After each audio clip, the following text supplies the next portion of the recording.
నమస్తే welcome to yo-yo TV. మాజీ CM KCR కొన్ని విషయాల్లో ఎవ్వరు చెప్పినా వినరు. కేటీఆర్, హరీష్ సహా ఇంకెవరైనా సరే కేసీఆర్ చాలా నిర్ణయాల్లో స్ట్రిక్ట్గా ఉంటారు. చాలాసార్లు అది మైనస్ అయినా కేసీఆర్ రూటు మారలేదు. ఇప్పుడు బీజేపీ విషయంలో కేసీఆర్కు అదే మైనస్ అయినట్లు కనిపిస్తోంది. కేసీఆర్ సీఎంగా ఉన్నప్పుడు బీజేపీ టాప్ లీడర్షిప్ విషయంలో చాలా ముందుకు వెళ్ళిపోయారు. ఎమ్మెల్యేల కొనుగోలు విషయంలో బీజేపీలో కీ లీడర్గా ఉన్న బిఎల్ సంతోష్ను టచ్ చేశారు.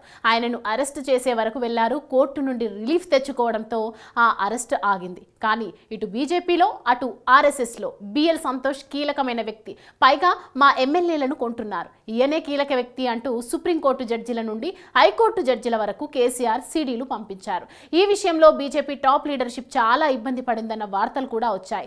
నిజానికి కేసీఆర్ ఢిల్లీ లిక్కర్ స్కామ్లో ఉన్న కవితను బయటపడేసేందుకు బిఎల్ సంతోష్ పై కేసు పెట్టాలనుకున్నారు అన్న చర్చ కూడా సాగింది. కానీ అసెంబ్లీ ఎన్నికల్లో ఓటమి కేసీఆర్కు ఇబ్బందికర పరిస్థితి తీసుకొచ్చింది.